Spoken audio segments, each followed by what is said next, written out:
आज जिस टॉपिक पे वीडियो बनाएंगे उसका नाम है इनैंशियोमर, डायास्टीरियोमर और मेसोफॉर्म।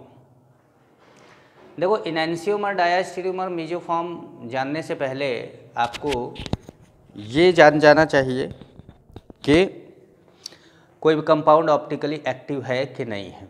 तो देखो, आप मेरे लास्ट वीडियो को देखिए, मैंने 2 ऑप्टिकल एक्टिविटी पर वीडियो डाल रखा है, ऑप्टिकल एक्टिविटी 1, ऑप्टिकल एक्टिविटी 2। इसमें मैंने POS, COS दोनों समझाया है और उन दोनों वीडियो से आपको ये पता चलेगा कि कोई कंपाउंड ऑप्टिकली एक्टिव होता है कि नहीं होता है। आज हम जानेंगे कि अगर कंपाउंड ऑप्टिकली एक्टिव है तो क्या हो सकता है। अगर 2 कंपाउंड ऑप्टिकली एक्टिव हैं, दोनों को अगल बगल रखा जाए तो उनके बीच में क्या रिलेशन होगा। हो सकता है वो दोनों एक दूसरे के इनैंशियोमर हो सकता है दोनों एक दूसरे के डायास्टीरियोमर हो या मेसोफॉर्म, जो भी है सब चीज़ आज हम देखेंगे। हो सकता है कि वीडियो पूरा कंप्लीट ना हो आज, तो हम अगले पार्ट में इसको कंटिन्यू करेंगे। तो सबसे पहले बात करते हैं इनैंशियोमर्स की।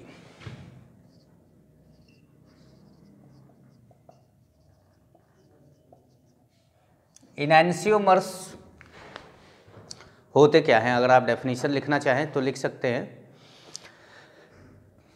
when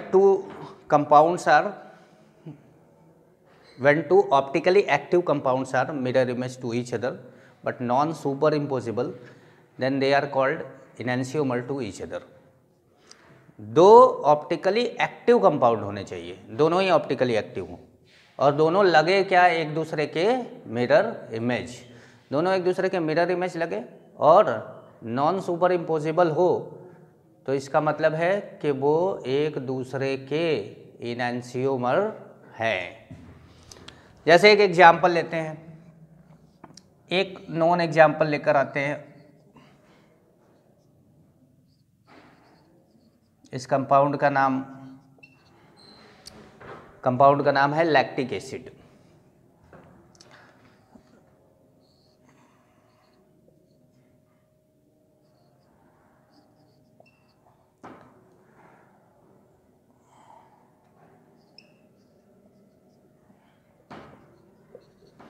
ये भी लैक्टिक एसिड है। अब अगर आप देखें, मान लो अपने पास बजट की कमी है और दूसरा वाला है ही नहीं, तो क्या करो यार, मिरर रख दो बीच में, ये वाला दिख जाएगा इधर। तो इसका मतलब है ये इसका क्या है, मिरर इमेज है।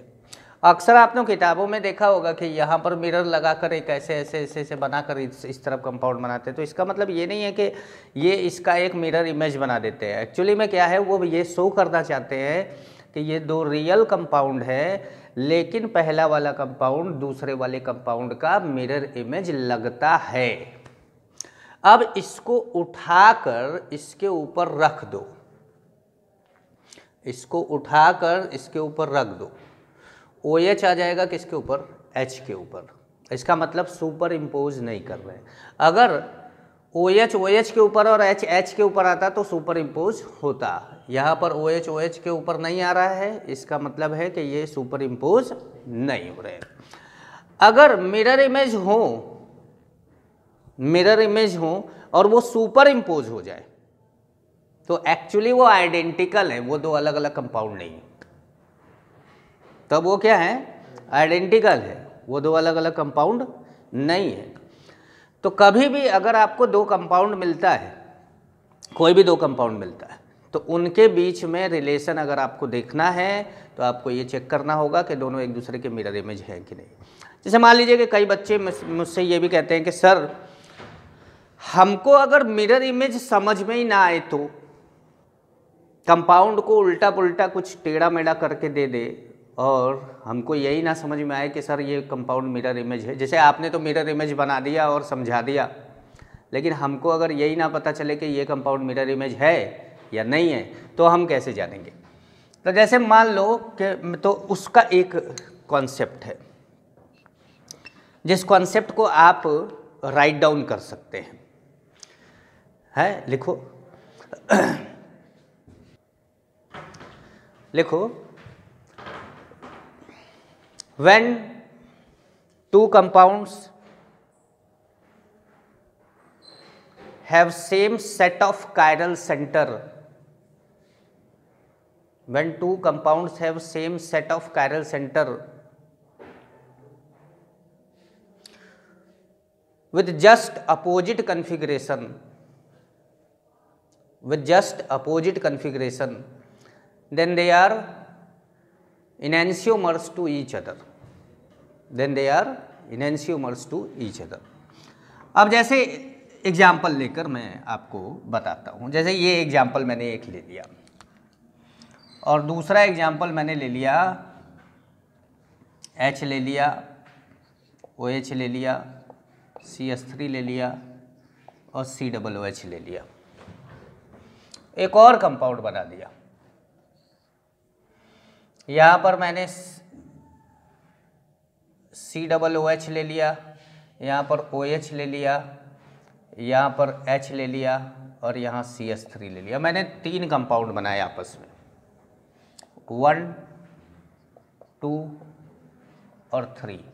अब अगर आप देखें कि मिरर इमेज की बात जैसा हम करते हैं, तो ये कंपाउंड इस कंपाउंड का अगर मिरर रख दो तो क्या ऐसा दिखेगा? नहीं, बिल्कुल नहीं दिखेगा। ये कंपाउंड इस कंपाउंड का मिरर इमेज दिखेगा क्या? नहीं दिखेगा। ये कंपाउंड इस कंपाउंड का मिरर इमेज दिखेगा क्या? नहीं दिखेगा। मतलब ये आपस में एक दूसरे के मिरर इमेज, जैसा कि हम सोचते हैं कि मिरर के सामने रख दें और मिरर इमेज दिखे, वैसा तो नहीं दिख रहा। ठीक है, अब क्या करें, इसकी करिए RS कन्फिग्रेशन। जैसे ये 1, ये 2, ये 3 और ये 4। हम 1 से 2 पे गए और 4th कहाँ है? हॉरिजॉन्टल लाइन पे। तो हमने आपको बच्चों एक ट्रिक बताया था कि अगर 4th वाला हॉरिजॉन्टल लाइन पे है तो जो भी आपका आंसर आ रहा हो उसको पलट दो।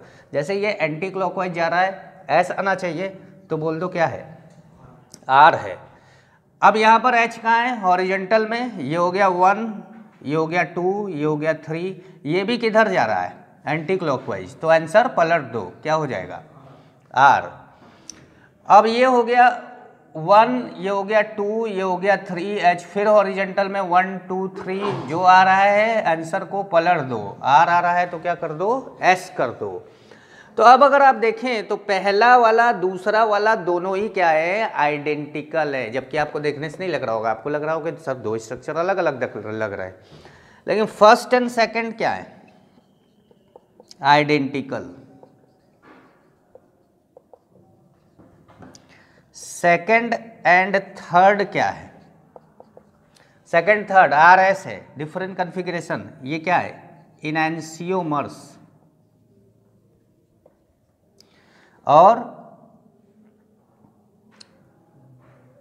फर्स्ट एंड थर्ड क्या है?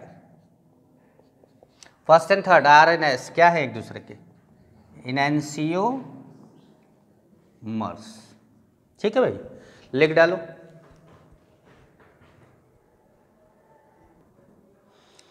तो इनैंसियोमर में आपने देखा कि ज़रूरी नहीं है कि मिरर इमेज हो, मतलब मिरर इमेज जैसा आपको लगता हो, लेकिन आप कन्फिग्रेशन करके देखें। कन्फिग्रेशन अगर जस्ट अपोजिट मिलता है तो इसका मतलब है वो इनैंसियोमर है, और अगर कन्फिग्रेशन जस्ट अपोजिट नहीं मिलता है तो इसका मतलब इनैंसियोमर वो नहीं है। हाँ, same set of chiral centre होना चाहिए। मतलब जैसे ये कायरल सेंटर पे COOH, OH, CH3H लगा है तो दूसरे वाले पे भी यही चीज़ होनी चाहिए। ठीक है, एक बात और लिखिएगा कि enantiomers have same physical property. Enantiomers have same physical property. अब कौन सी फिजिकल प्रॉपर्टी? कई बार बच्चा सोचता है फिजिकल प्रॉपर्टी में क्या क्या सेम होगा। तो देखो, बॉइलिंग पॉइंट सेम होगा, मेल्टिंग पॉइंट सेम होगा, डाइलेक्ट्रिक कांस्टेंट सेम होगा, और रिफ्रैक्टिव इंडेक्स सेम होगा, डेंसिटी सेम होगी, फ्रीजिंग पॉइंट सेम होगा। ये सारी चीज़ें क्या होंगी? सेम होगी। इनैंसियोमर्स की केमिकल प्रॉपर्टी भी सेम होती है, लेकिन जस्ट आइडेंटिकल नहीं होती। क्योंकि आइडेंटिकल होने के लिए वो जब वो किसी ऑप्टिकली एक्टिव कंपाउंड से रिएक्ट करते हैं तो फिर अलग तरह का बिहेव कर देते हैं। इनैंसियोमर प्लेन पोलराइज लाइट के साथ भी अलग बिहेव करते हैं। एक राइट में रोटेट करता है तो दूसरा लेफ्ट में रोटेट करता है। ठीक है, तो ये बात हुई इनैंसियोमर की। अगली क्लास में बात करेंगे हम डायास्टीरियोमर की। अगर आपको इनैंसियोमर समझ में आया हो तो आप उसको इनैंशियोमर अगर आपको समझ में आया हो तो आप इसको अप्लाई करिएगा अपने क्वेश्चनों के साथ, ठीक है। आर और एस कन्फिग्रेशन निकाल के चेक करिएगा। हाँ, एक बात और कि इनैंशियोमर में अगर एक से ज़्यादा टाइप का आपको काइरल कार्बन मिल जाता है तो आप उसमें कैसे चेक करेंगे, जैसे मैं आपको एक और एग्जांपल लेकर बताऊं।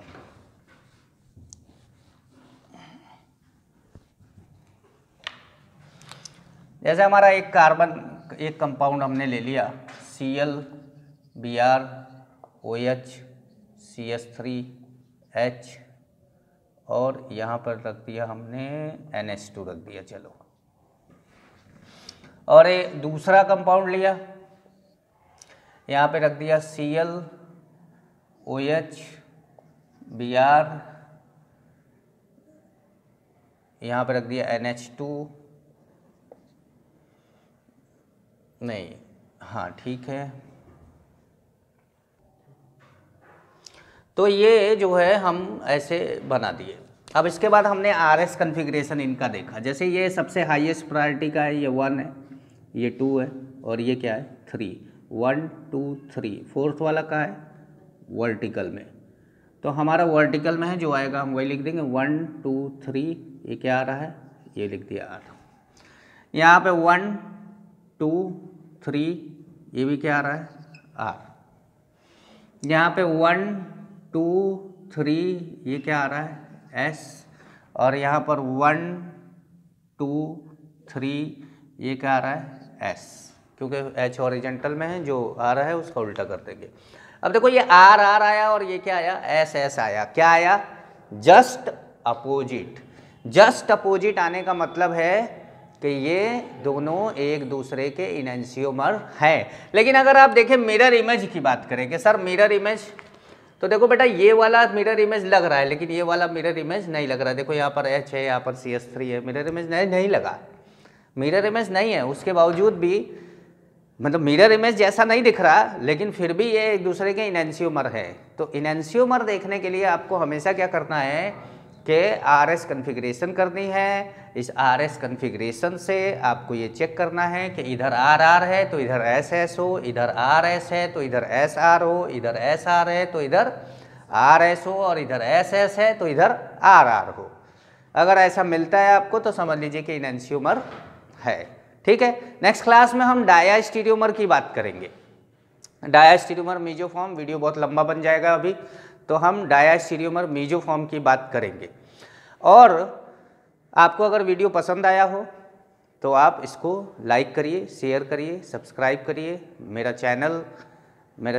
चैनल सब्सक्राइब करिए, अपने दोस्तों के साथ शेयर करिए। दोस्तों के साथ शेयर कर सकते हैं आप व्हाट्सएप पे, फेसबुक पे, इंस्टाग्राम पे। आपके ढेर सारे दोस्त होंगे, केमिस्ट्री पढ़ते होंगे, उनको दिखाइए, कहिए कि अगर आपको कोई टॉपिक पढ़ना हो तो सर यहाँ पर वीडियो डाल रहे हैं, आप चाहें तो उनसे पढ़ सकते हैं। Thank you.